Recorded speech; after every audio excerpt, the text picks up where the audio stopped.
Hello guys, today I will tell you the story about my stepson Keith. I will give you some background about us first. My name is Isadora and I'm married to a wonderful man named Max. Keith is Max's son from his previous marriage. Max's first marriage was a disaster and his ex-wife was truly crazy. They ended up divorcing when Keith was young and surprisingly his mom didn't want to take any of his responsibilities. Hell, she gave up her rights to Keith because she didn't want to pay child support. Keith was young, so Max never bad-mouthed his mom to him. So he had no idea what was going on. He found out much later how badly his mom had messed up. When Max dated and introduced me to him, Keith started to hate me. He really disliked me a lot.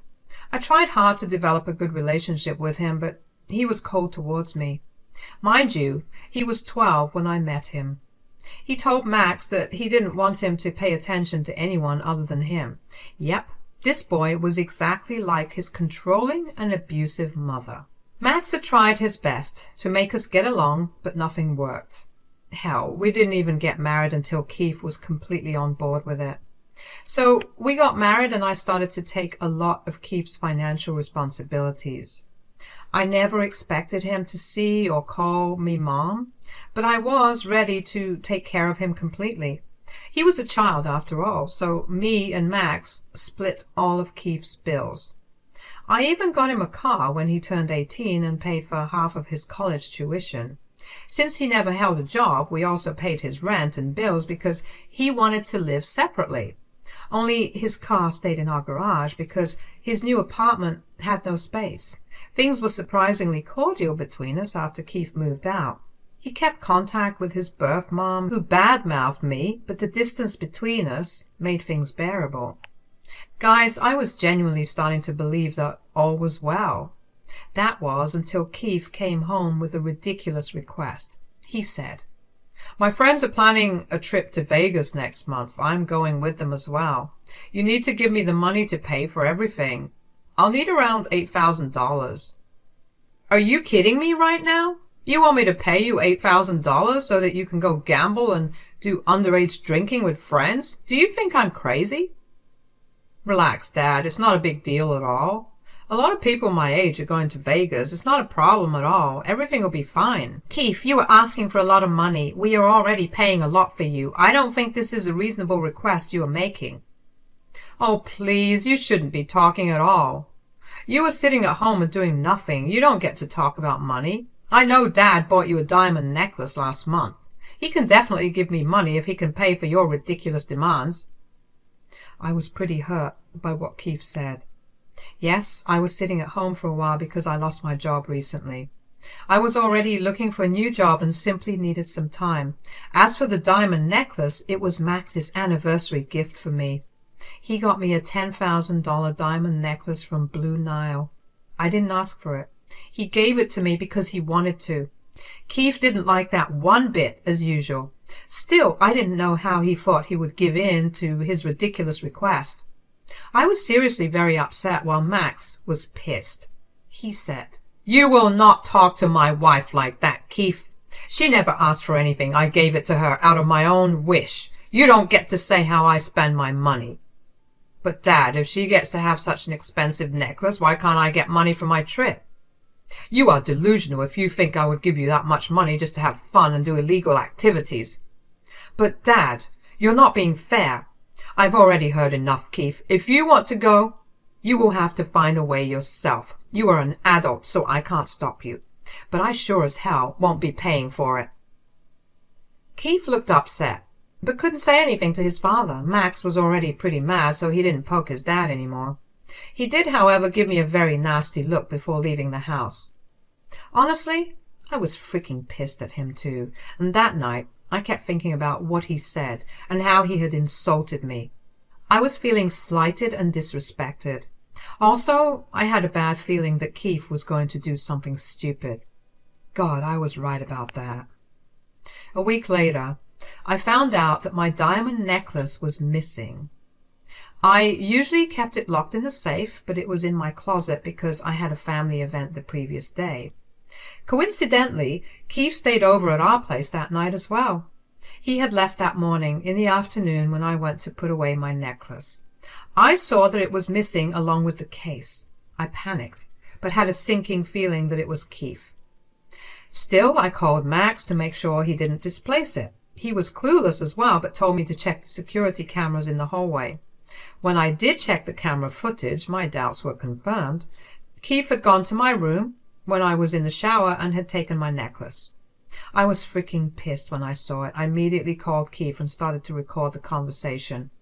I said, "Keith, did you freaking take my diamond necklace? Answer me truthfully."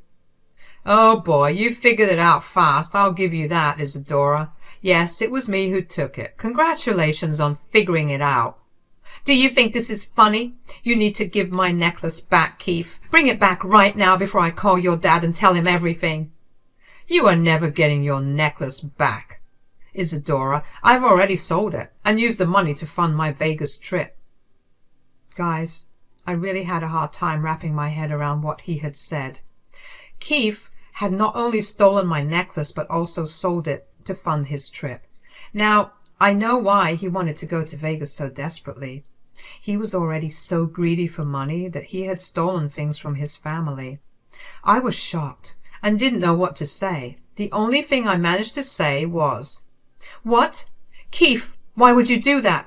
That was my anniversary gift. Your father bought it for me so lovingly. You had no right to do this."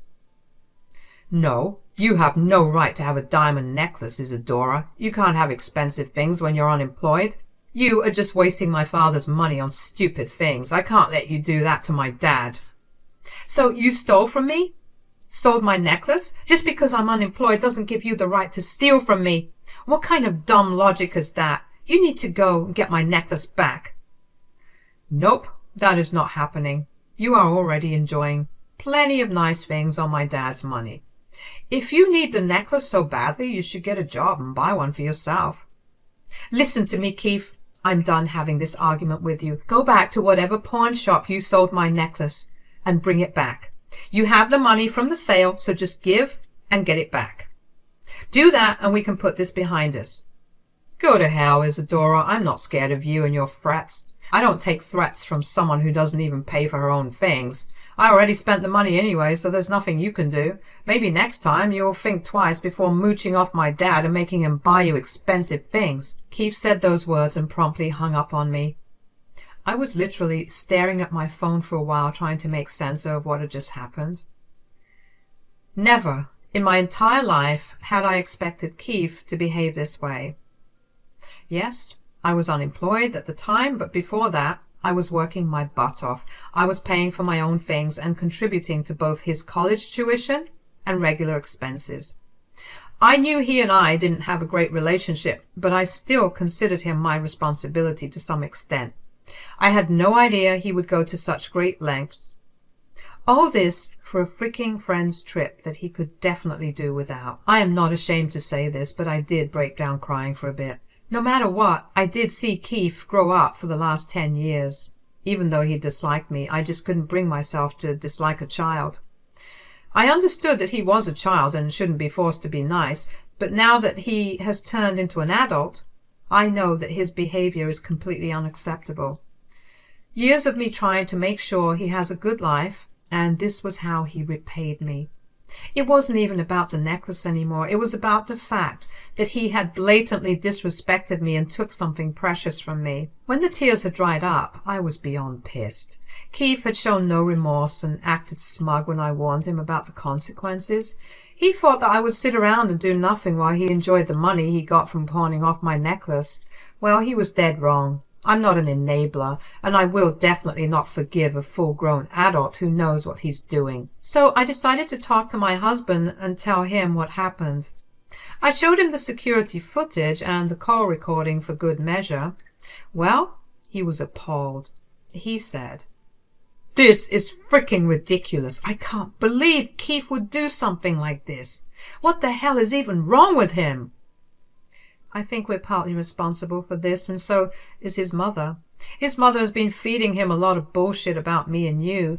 He had been taking out that anger on us in different ways for the past few years, but we also indulged him by not giving strict punishments.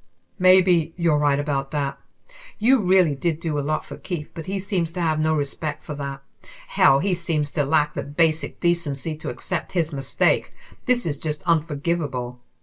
Max, your son is not a child anymore. He's freaking 20 and should have known better. We cannot let him get away with this. What he did is actually a felony. I know that, Isadora. I can't get these things out of my head. Something needs to be done. This is just unacceptable. I think I'm going to leave this to you. What do you want to do? It's your stuff he's stolen, and you are the one who he has insulted. I was a little taken aback by the fact that Max was giving me free rein to do what I wanted about this situation. He was actually pretty pissed, and he meant business. His logic about why I should decide the consequences was also completely on point. It did make me feel heard and validated. I was glad that he was leaving the decisions to me, but I was still a little unsure whether Max would accept what I had planned for Keith. So I decided to run it by him to make sure we were both on board with this. I said, "Thank you for asking for my input, Max. I really appreciate that you understand how messed up this situation is. But I should warn you that I have some serious plans with Keith." "I understand that, Isadora. You can tell me what you want to do. I won't stop you." "Max, I'm done paying for Keith. I don't want a cent of my hard-earned money to go towards him. I'm going to stop paying for his college tuition, and I'm going to take away his car. He has turned into a very hateful person and has no gratitude for what I do for him. I don't want him to profit off me anymore." "Fair enough, Isadora. I think all your plans are pretty reasonable. I don't see why it should be a problem." "There's something else too, Max. I want to press charges against him if he doesn't bring back my necklace. Since the bill has been in your name, you would have to do it. We can ask Keith to bring back the necklace, but since he doesn't have money, I don't know how he will do it." "This is a serious step, Isadora. Well, we will try to make him take out loans or something to get the necklace back. If everything else fails, we will have to press charges for insurance purposes anyway. He might be my son, but I will not support him in becoming a thief." Having Max's support meant a lot to me. I didn't know if ultimately we were going to press charges, but we were sure of getting the necklace back. With everything in place, I started to enlist Keith's vehicle for sale. Within a few hours, I had a buyer who I knew personally. Since it was a fairly new car, I got a good deal, and he didn't make a hassle because he had seen the car in person. Actually, he lived 2 blocks from where my stepson was renting an apartment.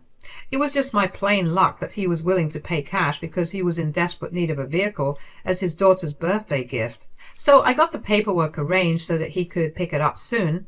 The next day, I went over to my stepson's apartment with Max. As soon as he saw us both, he was a little nervous. Max said, "We need to have a little chat about what you did, Keith." "I don't know what you're talking about, Dad. What is this about?" "Have you already forgotten the fact that you've stolen and pawned my necklace?" "What are you even saying, Isadora? I know nothing about that." "Dad, your wife has gone crazy. I can't believe she would accuse me of something like that." "So, you were saying that you didn't steal her necklace?" "No, Dad. Why would I even do that?" "Do you doubt me that bad? I swear to you Isadora is putting ideas into your head. I didn't steal anything." Keith was acting all innocent and clueless. It would have been convincing if we didn't have solid proof of his stealing. He isn't a very bright person after all. He may have forgotten the fact that I have cameras in my house, or maybe he thought that he would get away with his actions again. But Keith's innocent facade crumbled when Max said, "Quit lying like an idiot, Keith. You know we have cameras in the house. I clearly saw you exiting our room while tucking something in your jacket. Plus, Isadora has a call recording where you confessed and also said some horrible things to her." "Dad, I'm so sorry. I was desperate for the money, so I sold the necklace. Isadora doesn't need something so fancy anyway. She's unemployed and doesn't have anywhere to go. I needed the money from the necklace." "You needed the money for a ridiculously expensive friend's trip to Vegas? Are you freaking kidding me, Keith? How entitled are you? This is just plain unacceptable. You need to return the necklace right now. Trust me, Keith, I will call the cops on you if you don't." "Dad, You can't do that. I'm your son. You can't call the cops on your own son. I can and I will call the cops when I catch you stealing from anyone. I'm already at the end of my wits with you, Keith. You have done something horrible and said horrible things about your stepmom. All these years, she did a lot for you, and this is how you pay her back. You are a failure of a man, Keith. Keith now knew that he had screwed up. His father had never spoken to him this way, and he knew he was in deep trouble.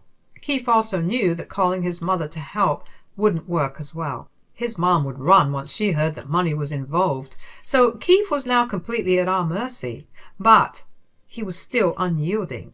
He said, "Dad, I can't get this necklace back. I already spent the money on non-refundable tickets and hotels.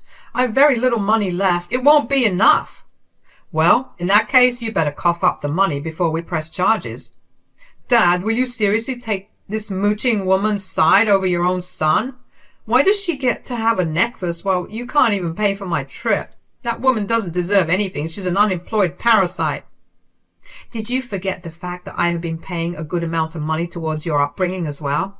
Your mother didn't give us a cent. I, along with your dad, paid for everything. If there is an unemployed parasite here, it's you, Keith." "How dare you call me a parasite? I don't need your freaking money, Isadora. I have my dad for that. You can go to hell." "Well, I'm glad that you said you don't need my money. You are going to have to remember that, because I will stop paying for your college and will take away your car." Keith looked at me shocked. He had no idea, or had forgotten, the fact that I was also contributing to his college fund, and the fact that his car was in my name was also something he never bothered to remember. So when I threatened to take away my financial support, he was shocked to learn how much it would affect him. He said, No, you can't take away my car. It's my car and you have no right over it." "Well, did you forget that I own that car? I am the one who paid for it. It's my name on the deed. Now, since you're unemployed, you don't deserve a car, so I have already sold it to someone. You better give back the keys before I call the cops." "You sold my frickin' car? What is wrong with you, Isadora? Dad? Why are you silent? Are you really going to let her do this?" "Don't you dare try to act entitled in front of me, Keith. That wasn't your car, it was Isadora's. We had given you everything and you showed us no respect, especially to Isadora. You don't deserve her kindness anymore. You better come up with a way to pay for your college and your bills, because Isadora is not giving you another cent, and nor am I." Max made it clear to Keith that he was being cut off for good. From Keith's expression, it was clear that he wasn't expecting this at all. I couldn't believe how nonchalant and entitled he had become. He had expected to get away with what happened. He was now in full panic mode and ready to cry. His voice was shaking and he was looking around trying to think of something. He said, "Dad, please don't do that. Where will I go? How will I finish college or pay rent?" "I don't know, Keith. You're an adult already. Maybe you should get off your lazy butt and get a job. Remember, you have to get the necklace back as well." "I can't work, Dad. You can't expect me to suddenly work. I have college and you're taking away my car too. What will I do?" "Well, that's your problem now, Keith. We did what we could, but you just wouldn't be happy with all the privileges you had. Now you will learn the hard way that this wolf won't let you exploit anyone. We will be leaving now, and you have 2 days before I call the cops on you. Before we leave, you need to hand over the car keys now, Keith. I wasn't kidding when I said that I sold your car. It will be picked up in a few days. You better start getting used to public transport, because you will need it." Keith was about to yell at me again, but Max's expression shut him up real quick. He quietly handed over the keys and stayed silent. We left shortly after. A little after we left, Keith and his mom started to blow up our phones. We immediately blocked Keith's mom because there was no reason for us to stay connected to her anymore. We should have blocked her ages ago. Anyway, it's never too late now, is it? The next few days went by in a rush, and Keith kept showing up at our house begging to be forgiven. We had already stopped giving him any money.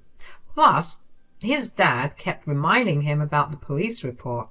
In the end, after 2 days, he brought my necklace back, but he kept crying to us, saying, I had to take the money from a friend of mine. I really don't have much anymore. I don't know how I'll pay him back." "We already told you how you can pay him back, Keith. You better start looking for jobs now." But there are only minimum wage jobs available. I can't work in freaking McDonald's. What will my friends think of me?" "Beggars can't be choosers, Keith. You should have thought about everything before stealing from us and insulting the hand that feeds you. The most I can do is pay for your college tuition next year, but that's it. You won't be getting anything else from me." "Thanks, Dad, but what about my car?" "Unemployed people can't have cars, Keith. Remember what you said? Your car's already sold. You can take a look into our garage and see for yourself." Keith hung his head as his own words were thrown back at him. He couldn't even say anything in reply because he knew he had messed up. He simply turned around and left. We didn't cut him off entirely, though. He was Max's son, after all. Max did stay in contact, but stopped helping him financially. Keith was struggling to pay his rent and other bills, and we also cannot forget the fact that he had borrowed money from his friend. So Keith had to get a job after all. In fact, he didn't get just one job. He actually ended up getting two. He was juggling college and two jobs to make his debts go away. Also, he was living in a friend's garage and paying his own bills. His pride and entitled behavior came back to bite him in the butt. He still keeps calling us to apologize, and he had sincerely apologized to me as well, but it hasn't changed. He's still financially cut off, and it looks like he will be miserable for a while now. Keith learned the hard way that life won't let him get away with bad behavior every time.